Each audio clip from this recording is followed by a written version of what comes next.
Olá, amados irmãos, sejam bem-vindos a esses canais de evangelização.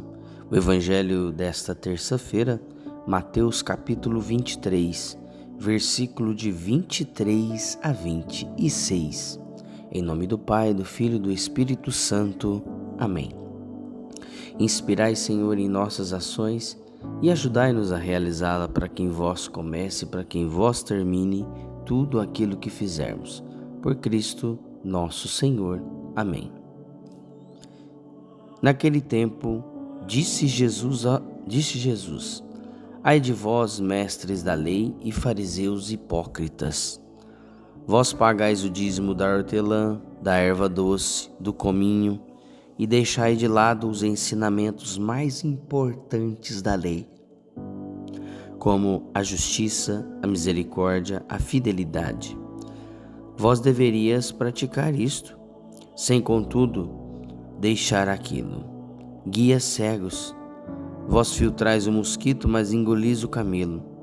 Ai de vós, mestres da lei, fariseus hipócritas, vós limpais o copo e o prato por fora, mas por dentro estás cheios de roubo e cobiça. Fariseu cego, limpa primeiro o copo por dentro, para que também por fora fique limpo.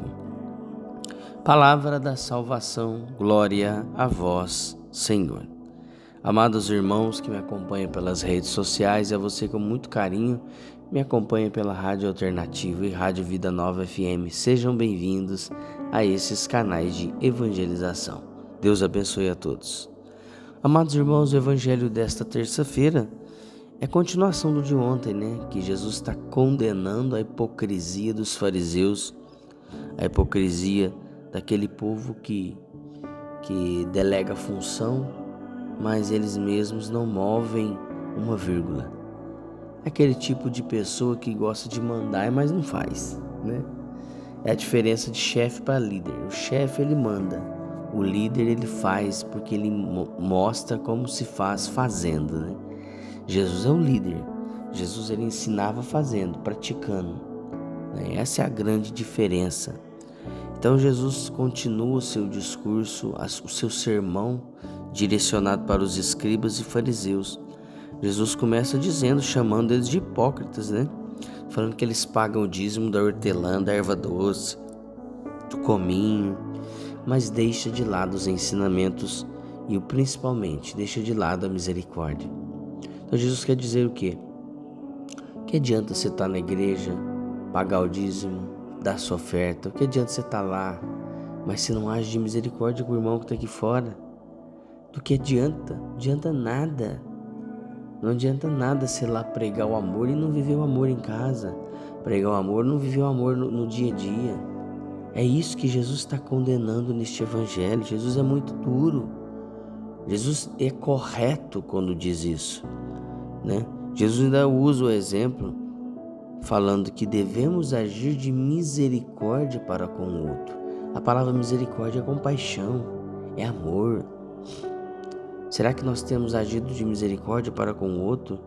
Será que temos usado de amor para com o outro? Pensa e reflete.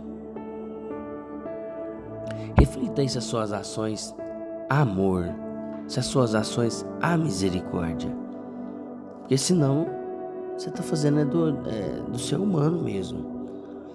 E Jesus fala, vós deveis praticar isto, sem contudo deixar aquilo. Ou seja, Jesus está falando para os fariseus assim, vocês devem praticar o amor, a misericórdia, sem deixar de pagar o dízimo. Mas se pagar só o dízimo e não agir de misericórdia, não vale de nada. Gente, quanta gente quer assim dentro da igreja, Paga o dízimo, a oferta, não sai da igreja, tá lá dia e noite, mas não age de misericórdia aqui fora com o outro. Porque dentro da igreja é muito fácil ser cristão. O lugar mais fácil que existe para ser cristão é dentro da igreja. Mas não é lá que Jesus está pedindo para a gente ser cristão. Claro, lá devemos ser, mas principalmente aqui fora, no dia a dia, na rua, no trabalho, na casa. Jesus chama eles de cego. No versículo 24, Jesus vai dizer, guias cegos. Olha só, vós filtrais o mosquito, mas engolis o camelo. né? Ou seja, é aquela pessoa que quer olhar o detalhe na vida do outro, aquele pecadinho pititim, mas a vida dela tem um pecado grande. Se preocupa com o cisco que está no olho do seu irmão, mas no seu olho tem uma trave enorme, né? Ou seja, é preciso olhar para a nossa vida primeiro. É preciso olhar para o nosso pecado primeiro, para depois a gente apontar o pecado do outro. E, aliás, nem deve apontar o pecado de ninguém. Quem aponta o pecado, quem nos traz... Nem Jesus aponta o nosso pecado. Jesus nos alerta a sair dele. Nos alerta a sair dele. Nos mostra. Então, quem somos nós para apontar o pecado do outro? Quem somos nós para ficar agindo como juiz, né? Muita gente age como juiz. Uma vez eu ouvi uma frase, faz muitos anos, eu gravei essa frase aí, que dizia assim: a igreja precisa ser mais hospital e menos tribunal. Nós precisamos agir assim, ser mais hospital e menos tribunal na vida do outro. Quantos se intitulam juízes que gostam de condenar uns aos outros? Condena aquela irmã, condena aquele irmão. Ah, eu estou na igreja, não é assim que funciona. Calma, nós devemos orientar e não julgar. O julgamento ele tem um peso muito grande. A orientação não. A orientação vem de Deus, o julgamento não. Então, amados irmãos, neste evangelho, Jesus chama os fariseus e os escribas de cegos, porque não enxergam a misericórdia, não enxergam a verdade. E fala, Jesus dá outro exemplo, né? Vós limpais o copo e o prato por fora, mas por dentro está cheio de roubo. Quer dizer, o copo por fora está bonito, mas por dentro está engordurado. É a vida. Vocês querem demonstrar que por fora está bem, é bonitão, que faz isso, aquilo outro, mas por dentro o coração está cheio de roubo, de maldade. Está cheio de roubo e maldade. Olha só o exemplo que Jesus traz. Não podemos ser assim. Demonstrar uma alegria, uma falsa alegria, demonstrar que somos cristãos, tal, que é isso, aquilo outro.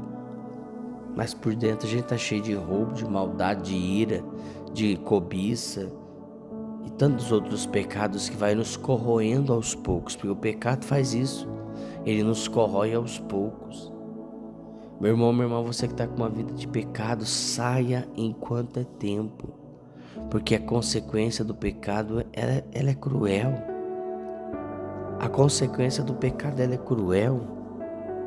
Ainda mais na vida de um servo de Deus, de um homem de Deus, de uma mulher de Deus, que entende a palavra. Fuja. Fuja do pecado enquanto é tempo. Fuja. Busque a Deus. Busque estar próximo do Senhor. Busque fazer a vontade dEle. Busque estar perto dEle, para que Ele possa te abençoar, para que Ele possa transformar a tua vida. Deus te abençoe, que você tenha uma excelente terça-feira abençoada por Deus. Que a graça e a paz de Deus seja no seu coração, paz e bem. Você já sabe, não se esqueça de compartilhar, inspirai, Senhor, em nossas ações e ajudai-nos a realizá-la. Para que em vós comece, para que em vós termine tudo aquilo que fizermos. Por Cristo nosso Senhor. Amém. Em nome do Pai, do Filho e do Espírito Santo. Amém. Deus te abençoe grandemente. Paz e bem.